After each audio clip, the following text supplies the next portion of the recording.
सियावर रामचंद्र भगवान की जय हो।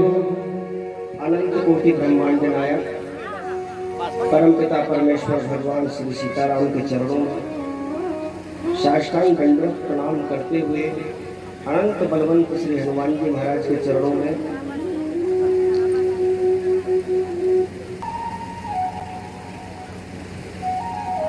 शंकर जी कैलाश में रहते हैं। परम रम्य गिरिवर कैलासु और सदा जहां शिव उमा निवासु। वह हमेशा शंकर जी का निवास रहता है। कैलाश पर्वत की एक विशेषता है। वैसे तो वर्तमान समय के वैज्ञानिक लोग कहते हैं कि विश्व की सबसे ऊंची चोटी है माउंट एवरेस्ट, जो कि नेपाल में हिमालय की एक चोटी है। पर हिमालय में ही एक कैलाश पर्वत भी है, पर अभी तक उसके ऊपर कोई चढ़ नहीं पाया है। अभी तक, और यहाँ तक भी उसके ऊपर से भी कोई सा विमान नहीं निकलता है। आज भी ये स्थिति है। तो परम रम्य गिरि वर कैलासु सदा जहां शिव उमा निवासु। परम रम्य गिरि वर कैलासु सदा जहां शिव उमा निवासु। श्री राधे राधे श्री राधे राधे।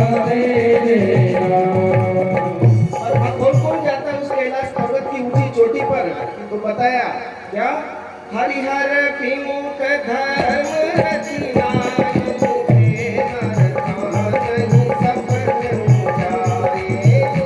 राधे राधे श्री राधे राधे। उसी कैलाश पर्वत पर एक वृक्ष है, उसके बारे में क्या कहा? त्रिविध समीर सुशीतल छाया शिव विधान पितव तुतिलाया। राधे राधे राधे राधे। वहाँ पर एक बड़का वृक्ष है, उस कैलाश पर्वत पर एक बड़का वृक्ष है। पर आप और हम जाएंगे तो हिमालय की चोटी पे कहीं पेड़ ही नहीं दिखेगा, और वो भी चोटी पे। पर कहा कि वो किसी को दिखता नहीं है। क्यों? क्योंकि हरिहर विमुख, जो हरि और हर, जो विष्णु और शिव, इन दोनों से विमुख है। हरिहर विमुख धर्म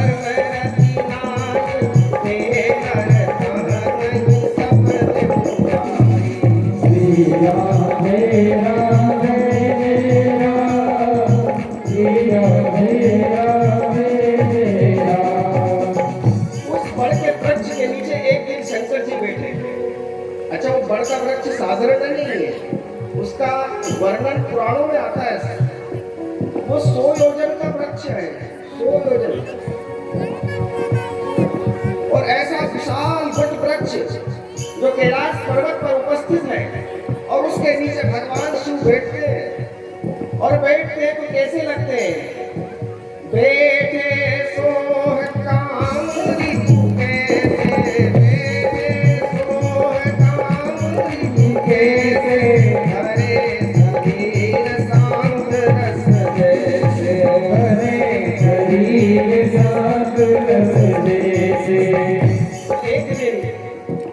उस पर बैठे हुए थे शंकर जी।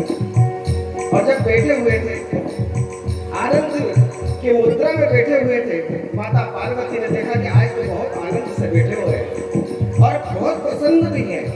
अगर भगवान की कुछ बात पूछना हो या कुछ जिज्ञासा हो, उसका समाधान चाहना हो, तो आज की जो स्थिति है उसमें मुझे उसका समाधान मिल सकता है। आप कभी भी किसी से कोई प्रश्न करें, गुरु जी से करें, कथावाचक से करें, उसकी स्थिति को देखो, वो इस लायक है कि नहीं। ये तो चलते चलते पूछ रहे हो, वो कुछ कह रहा, आप कुछ कह रहे हो। जब बैठे हो बिल्कुल शांति हो, आगे पीछे ज्यादा लोग ना हो। मैं देखता हूँ कभी कभी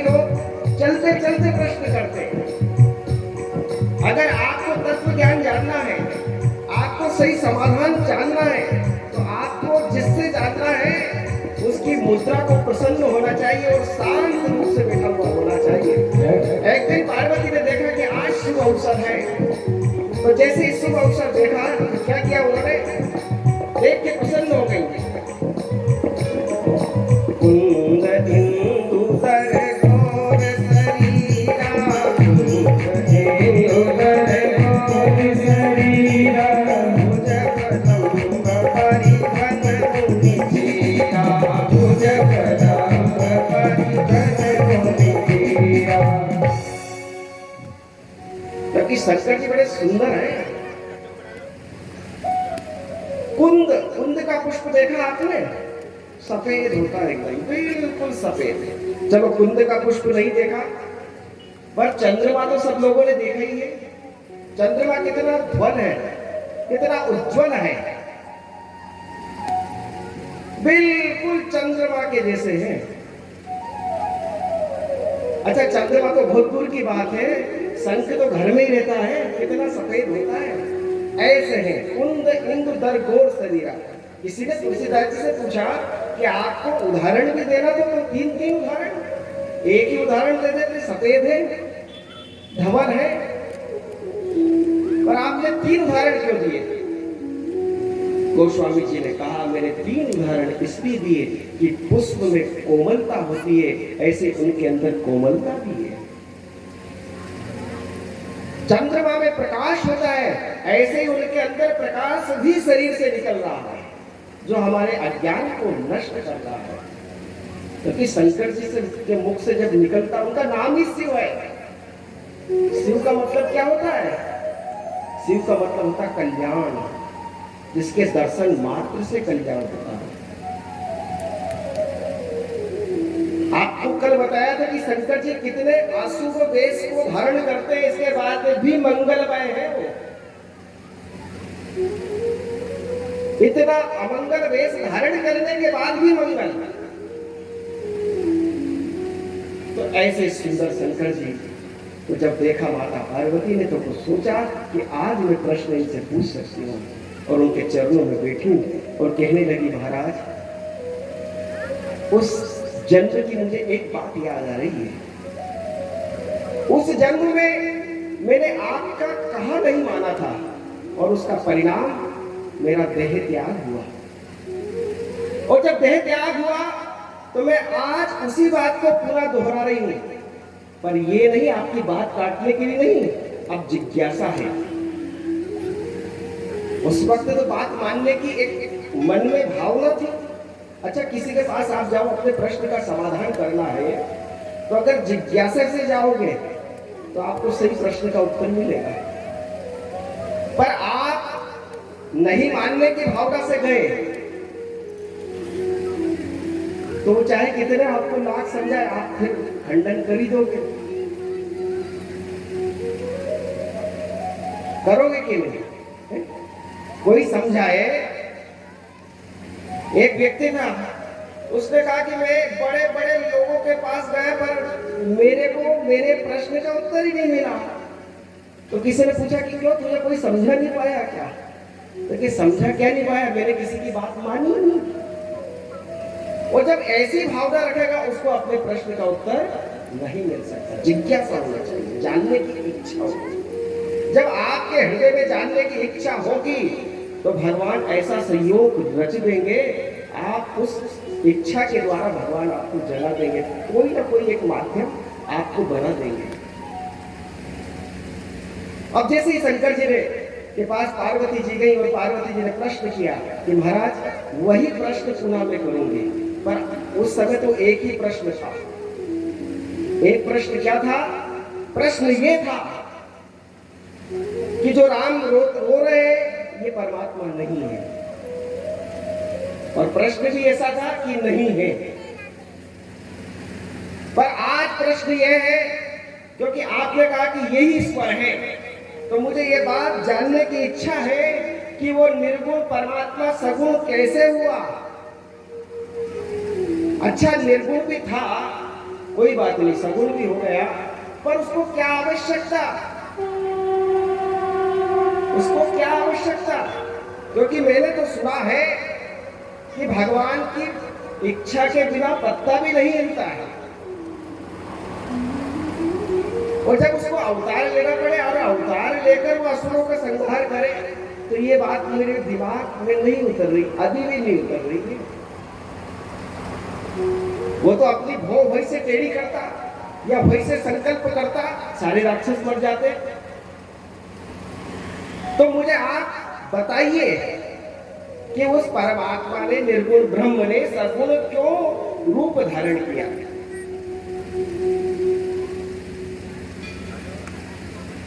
और दूसरा प्रश्न पूछा कि जब उसने सगुण रूप धारण कर लिया तो उसने अपनी मां के उदर से कैसे प्रकट हुआ?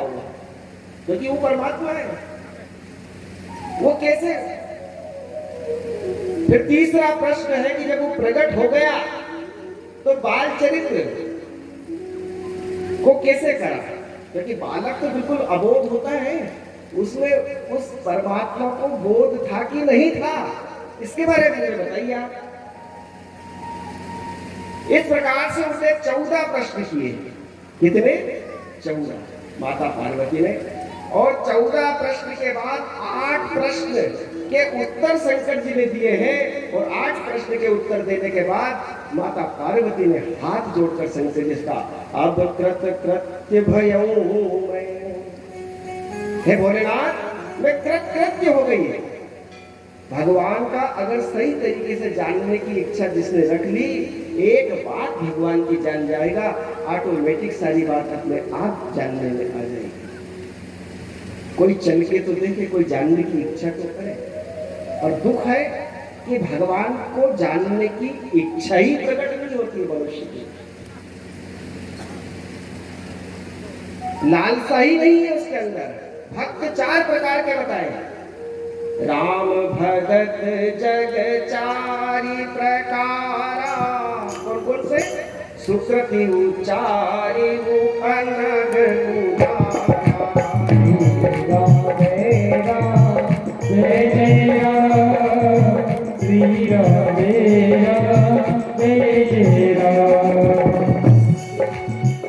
चार प्रकार के भक्त कौन कौन से? एक तो होता जिज्ञासु भक्त, जो जानने की इच्छा करे कि भगवान ने ब्रह्मांड क्यों बनाया, भगवान ने पृथ्वी की रचना क्यों करी, भगवान ने आदमी कहां से लेके आया, आदमी ने अन्य अन्य योनियों कैसे निर्मित करी, ये ब्रह्मांड का संचालन कैसे होता है। ये जिज्ञासु, जो इस जिज्ञासु प्रश्न को लेकर भगवान की तरफ लग जाए तो वो भी एक प्रकार का भक्त है। भक्ति क्या होती है, माया क्या होती है, इन सब में कितना अंतर है, इन सब बातों की इच्छा को जानने वाला व्यक्ति भी जिज्ञासु भक्त कहा गया है। अर्थार्थी, जिज्ञासु और जो भगवान के चरणों को अनुराग ही चाहता है, जिसको कहते हैं ज्ञानी भक्त। ये 4 प्रकार के भक्त होते हैं, उनमें एक जिज्ञासु भक्त भी है। तो माता पार्वती आज इस जिज्ञासु भक्त का माला लेकर भगवान शिव के पास है। शंकर जी 14 प्रश्न सुने और तुरंत शंकर जी प्रसन्न हो गए। और प्रसन्न होकर क्या बोले? सबसे पहले तो उन्होंने भगवान का नमस्कार किया। मगन ध्यान रस दंड जुग पुनि मन बाहिर किए। शंकर जी ने इस चौपाई से ये बताया कि जब भी भगवान की कथा को कहो तो भगवान का ध्यान अवश्य करो। वक्ता के लिए है, वक्ता को भगवान का उच्चारण, मंगल उच्चारण करना ही चाहिए, भगवान का ध्यान करना ही चाहिए। कई लोगों को आपत्ति होती है कि वहां जल्दी जाके क्या करेंगे, क्योंकि गुरुजी तो अभी 15-20 मिनट तो इन सब में ही लगाएंगे। ये श्रोता के लिए भी आवश्यक है। अगर आपको भगवान की कथा सुनते कि देखो रामचरितमानस में लिखा है कि श्रोता सही प्रकार का वही अधिकारी होता है जिसका मन भगवान में लग जाए। और वक्ता भी वही जो भगवान में लगा हुआ है। अब अगर ऐसा दोनों में नहीं है तो दोनों को भगवान में पहले लगना चाहिए। जैसे माताएं रोटी बेलती हैं तो किसका सहारा लेती है जब रोटी बेल पाती है? किसका लेती है बताओ? आटे का लेती हो ना, आटा लगाती हो लोई में, उसको क्या बोलते हैं? पलेथन है। अच्छा आपसे कहेंगे पलेथन मत लगाओ, ऐसे ही रोटी बनाओ, फिर क्या बोलोगी कि महाराज रोटी जो गोल है नहीं, गोल नहीं बनेगी, फिर कैसी बनेगी? लंबी लंबी बन जाएगी, आड़ी तिरछी बन जाएगी। तो आड़ी तिरछी बन जाएगी तो क्या देखने में अच्छी नहीं लगेगी, उसकी सुंदरता नहीं आ पाएगी। इसी प्रकार से कथा में अगर आप लोग बैठे हो तो जब तक बैठो, जब तक भगवान का नाम का इस कथा में पलेथन लगाते रहो। अगर भगवान के नाम का पलेथन आपने नहीं लगाया तो यहाँ से जो भी आपको सुनाएगा वो आड़ा तिरछा ही सुनाएगा, सीधा नहीं सुनाएगा, गोला ही नहीं आएगी। इसलिए अपने मन को भगवान में लगाने का प्रयास करो। मुख में हो राम नाम, राम सेवा हाथ में। मुख में हो भगवान का नाम और कानों से कथा सुनो। विनय पत्र कवितावली में गोस्वामी तुलसीदास जी ने एक पद लिखा है कि हमारी सारी इंद्रियों को भगवान में लगाने का प्रयास करना चाहिए। सिया राम स्वरूप अगाध अरूप, विलोचन नयन को जल है। श्रुति राम कथा, ये कान किसके लिए है? कथा सुनने के लिए। श्रुति राम कथा, और मुख काय के लिए है? मुख राम को नाम। और हृदय किसके लिए? ये राम ही को धन है। तो जब इस प्रकार से कथा श्रवण करेंगे तब कथा सही समझ में आएगी। और नहीं तो क्या होगा? ऐसा होगा कि कथा होई त वक्ता सोवे, कथा होई त श्रोता सोवे, वक्ता मूड पचाया रे। होई जहां कहीं स्वांग तमाशा, तनिक न नींद आया रे। होई जहां कहीं स्वांग तमाशा, तनिक न नींद आया रे।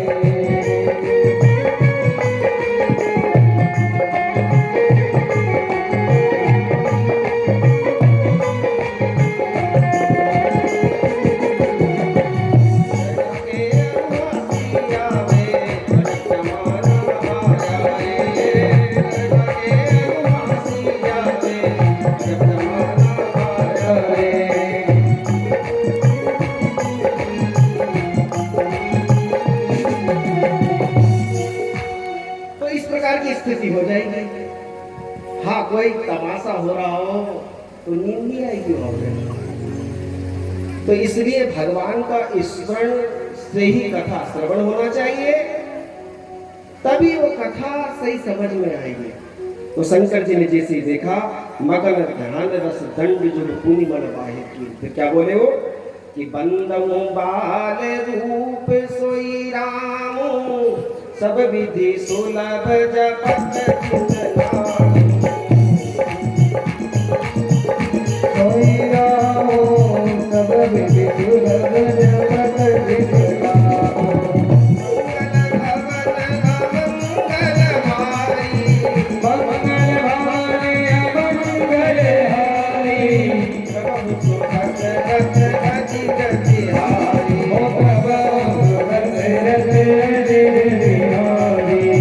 हरि प्रणाम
क्यों धन्य है?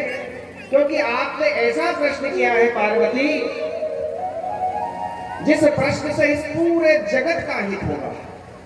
अच्छा, कभी कभी ऐसा हो जाता है कि जिससे पूरे जगत का हित हो जाता है, पर कब होता है? जब उसके अंदर विचार बदल जाए। एक बार एक कुमार मिट्टी लेके आया, कुमार मिट्टी लेके आया, और मिट्टी लेके किस लिए आया? कि चिलम बनाऊंगा। और चिलम के लिए उसने मिट्टी को सानी, और सानने के बाद जैसे चिलम बनाने लगा, उसी वक्त एक संत गुजर रहे थे वहां से। उन्होंने कहा, क्यों कुमार, क्या कर रहे हो? कि महाराज चिलम बना रहा हूँ, कोई चिलम की बड़ी डिमांड है। अरे उन्होंने कहा, भाई गर्मी आ रही है, अप्रैल का महीना चल ही रहा है, एक काम कर, तू तो सुराही बना, चिलम मत बना। और जैसे ही उसने सुराही बनी, और सुराही जैसे ही बनी, उस सुराही ने आवाज दी कुम्हार को कि मैं धन्य हो गई, मैं धन्य हो गई। क्यों, किस लिए धन्य हो गई? कि एक संत आए, तू मेरे चिलम बना दिया था, और चिलम बनती तो मैं क्या करती? खुद भी जलती, और जो पीता उसको भी जलाती। पर अब मैं सुराही बन गई हूं, तो मैं भी शीतल रहूंगी, और जो मेरा पानी पिएगा उसको भी शीतल करूंगी। हे मिट्टी एक, पर संगत का असर हो गया, तो एक जलाने वाला हो गया, और एक शीतलता प्रदान करने वाला हो गया। तो इसलिए शंकर जी कह रहे हैं कि अगर हम दोनों बैठ के और भी चर्चा हो जाती तो दूसरी तरफ निकल जाते। तो जब भी दंपत्ति बैठो, तो कभी कभी भगवान की चर्चा भी करो। घर में भगवान की चर्चा होना चाहिए, हर घर में होना चाहिए। अच्छा, होना चाहिए कि नहीं होना? पहले दादी, नानी, नाना, दादा बच्चों को गोद में रखते थे, और एक ना एक कहानी रोज बोलते थे भगवान की। बच्चा बड़ा हो जाता था तो भगवान की कथा को याद रखता था। आजकल के बच्चे twinkle twinkle, yes papa, no papa, न जाने क्या क्या बोलते रहते हैं। अरे बच्चा जब बड़ा हो रहा है तो कम से कम एक चौपाई तो सिखाओ उसको। पर अब सिखाएगा, खुद को याद हो तो सिखाए। ये बच्चे हमारे देश का भविष्य है। वर्तमान हमारा जो निकल गया, ये नया भारत है, और इन नए भारत को अगर हमने चौपाई, श्लोक सिखाया और इनके जीवन में वो आचरण आया, तो हमारा भारत नवीन भारत हो जाएगा, उसको नवीन भारत हो जाएगा। तो नवीन भारत बनाने का प्रयास, और उसके लिए माँ का आचरण देना बहुत जरूरी है। क्योंकि कहा गया बचपन में माँ का साथ, माँ का साथ मतलब माँ की शिक्षा। बच्चा बहुत जल्दी एक्सेप्ट करता माँ को। बचपन में माँ की शिक्षा, जवानी में महात्मा की शिक्षा, बुढ़ापे में कहने की आवश्यकता नहीं होगी, उसको अपने आप परमात्मा की याद आएगी, अपने आप परमात्मा की याद आएगी।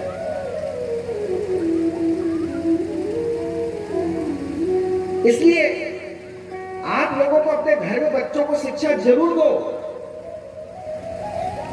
ये नियम बनाओ, जो घर के ठाकुर हो, कहीं भी जाए, बेटा इनसे भी पूछ के जाया करो, उसकी आदत बनेगी। इनको माथा टेक के जाया करो, 4 बार नारायण नारायण नारायण कह के निकला कर बेटा। अगर बच्चा ऐसा करता है तो कोई भी उसके साथ दुर्योग उपस्थित उसके जीवन में नहीं होगा, पर ये करवाना पड़ेगा, ये शिक्षा देनी पड़ेगी हम लोगों को। इनको शिक्षा दो कि हमारे राम जी उठते से क्या करते थे? मात पिता गुरु नावहि माथा, उठते से प्रणाम करते थे, आज्ञा मांगते थे। कोई भी कार्य करते तो आज्ञा जरूर मांगते थे।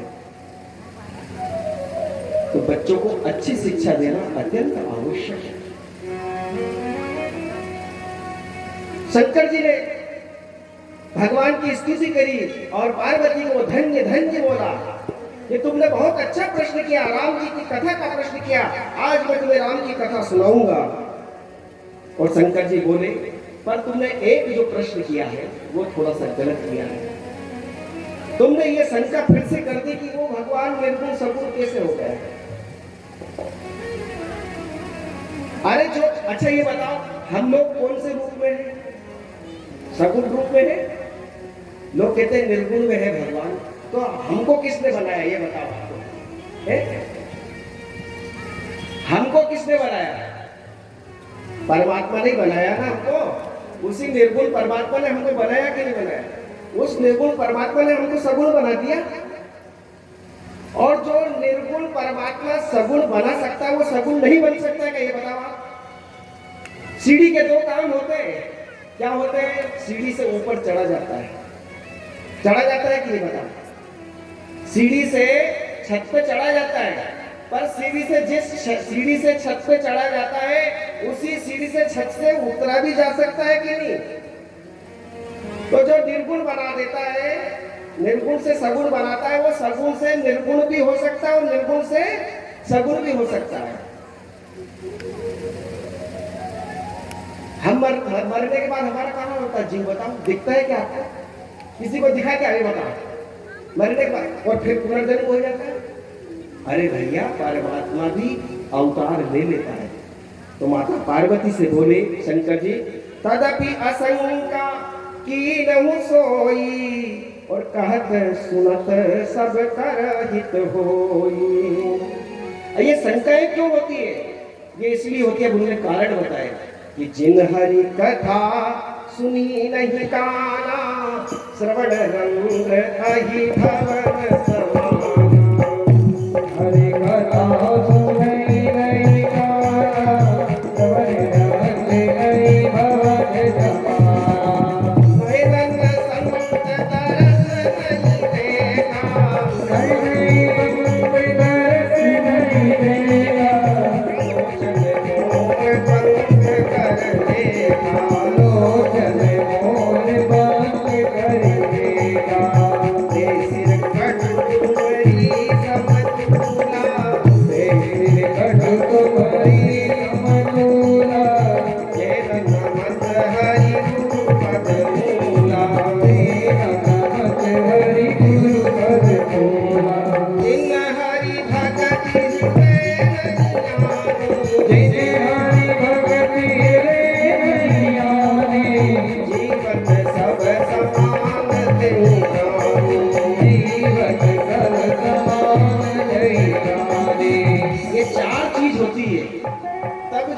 आशंका ज्यादा होती है। चार चीज अगर हमारे अंदर है तो हमारे अंदर भी संशय बढ़ता जाएगा। कौन कौन सी? कि जो भगवान की कथा को नहीं सुनते हैं उनके कान कैसे बताए? ध्यान से सुनना, उनके कान कैसे जो भगवान की कथा नहीं सुनते? जिन हरि कथा सुनी नहीं काना, जो भगवान की कथा नहीं सुनना चाहते ऐसे कान कैसे बताए? कि श्रवण रंग अहि भवन समान। आपने सांप का घर देखा क्या? बताओ, किसी ने देखा? सांप काई में रहता है? बिल में रहता है। अच्छा, बिल किसका होता है? चूहे का बिल होता है, खुद नहीं बनाता है, पर उसके बिल पे जाकर उस चूहे को नहीं रहने देता है, उसको खा लेता है। चला, ये तो मेरा घर है। तो ऐसे ही वो व्यक्ति है जो भगवान की कथा को जिसने सुना नहीं, उसके पास आप चाहे कितनी अच्छी बात डालोगे वो बातों को खा जाएगा और कहेगा सब बेकार है। जिस प्रकार से सांप के भवन में कोई नहीं जा सकता है, ऐसे ही जो भगवान की कथा नहीं सुनते उस व्यक्ति के विचारों को कोई बदल नहीं सकता है। इसके लिए कथा सुनना अत्यंत आवश्यक है। कथा के में प्रेम होना चाहिए, नहीं तो कोई भी सुविचार उसके अंदर स्थापित नहीं हो पाएगा। जितने भी सुविचार होंगे वो सब सत्संग से ही होंगे। बिनु सत्संग विवेक न होई, और विवेक से ही मोह का भ्रम ये भागेगा। तो शंकर जी ने पहला बताया कि जिन हरि कथा सुनी नहीं काना और श्रवण रंग, फिर दूसरा बताया कि नए नल संत दरस नहीं देखा, जिन नेत्रों से संतों का दर्शन नहीं किया। आप कहोगे संतों का दर्शन तो बहुत कर लिया, एक बात याद रखना, श्रद्धा की जब आंख होगी जब आपको संत का दर्शन होगा, नहीं तो संत का दर्शन नहीं होगा। आपकी श्रद्धा की आंख है तो संत है, नहीं तो मावाली लगेगा। कई आदमी देखते कहते हैं अरे काय के ठंडे है न जोड़नी कमाते वो बाबा बने। एक बार हमारे आश्रम पे एक बच्चा आया और बच्चे ने, हम कुछ फल खा रहे थे, हमारे गुरु भाई भी थे, कोई बहुत पुरानी बात है। अब वो बच्चा आया तो दूसरे बच्चे से यार देखो महाराज का तो मजा, खा खा के देखो कैसे लाल टमाटर हो रहे बिल्कुल। अब मुझे उस बच्चे ने आके बताया, बचपन का स्वभाव था मेरा कि मैं उसके पास गया कि बेटा जो हम खा रहे थे आज से अभी से बाबा बन जा, आज से अभी से बाबा बन जा। जो हम खा रहे थे जिससे हमको मजा आ रहा था, ऐसी एक टोकरी तेरे को जीवन भर फ्री बाबा बन के बता। बाबा बनना इतना आसान नहीं है, बाबा बनना इतना आसान नहीं है। पर जिसकी श्रद्धा की आंख नहीं है वो तो महात्मा को भी एक साधारण मनुष्य के रूप में देखे। तो श्रद्धा की आंख से महात्मा का दर्शन होता है, ज्ञान की आंख से, ज्ञान की आंख से परमात्मा का दर्शन होता है, और प्रेम की आंख से सगुण साकार भगवान का दर्शन होता है। इसके बिना कोई साधन नहीं है। तो नए नए संत दर्श नहीं देखा। तो गोस्वामी जी उदाहरण दे रहे, लोचन मोर पंख कर देखा। वो नेत्र कैसे है? जैसे मोर के पंख देखे आपने, उनमें भी आंख बनी हुई होती है, पर वो किसी काम की है क्या? ऐसे ही वो जो देखना चाहिए नहीं देख पाती। शंकर जी तीसरा कारण बता रहे हैं संशय का कि कुली से कठोर निठुर सोई छाती, और सुनी हरि चरित जो हर साथी। भगवान का चरित्र सुनकर अगर प्रसन्नता नहीं हुई तो समझ लो कि वज्र तुल्य छाती है, यानी इसमें प्रेम आना असंभव है। जो भगवान के चरित्र को सुनकर प्रसन्न नहीं हुआ, इसका मतलब इसके अंदर प्रेम का बीज मुश्किल है। चौथा कारण बता रहे कि जे सिर कटु तुम रीशम तूला, जे न नमत हरि गुण पद मूला। जो मस्तक भगवान के चरणों का नमन नहीं करता है, जो गुरु के चरणों में सिर झुकता नहीं है, ऐसी खोपड़ी किसी काम की नहीं है। वो खोपड़ी ऐसी है जैसे कड़वी लौकी होती है ना, उस लौकी को कोई पसंद नहीं करता है। इसी प्रकार से उस सिर को भी कोई पसंद नहीं करता। तो विनम्रता का भाव अवश्य होना चाहिए, तभी भगवान की कथा समझ में आएगी, अन्यथा नहीं। तो शंकर जी ये सब बात कहते हैं। इसके बाद कहते हैं कि वही निर्गुण निराकार परमात्मा शगुन हो जाता है। बिनु पद चलई सुनई बिनु गाना, कर बिनु कर्म करे बिनु नाना। बिना पद चलता है और सगुण रूप में भी बिना पद चलता है। वो आप कहोगे कहाँ?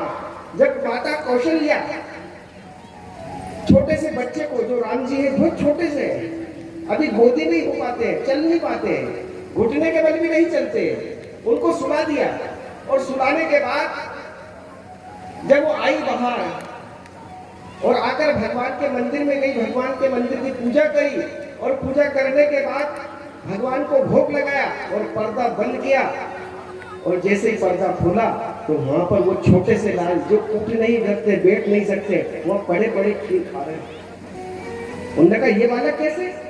जो देखा तो वहां भी बालक, यहाँ भी बालक। तो बिनु पद चले सुने बिनु काना,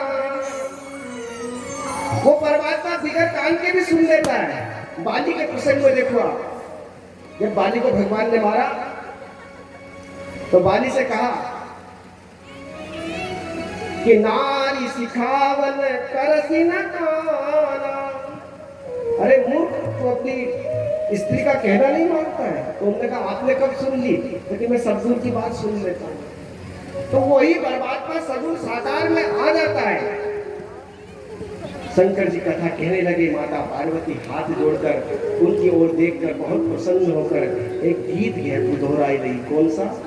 हरि की कथा सुनाने वाले, प्रभु की कथा सुनाने वाले, उनको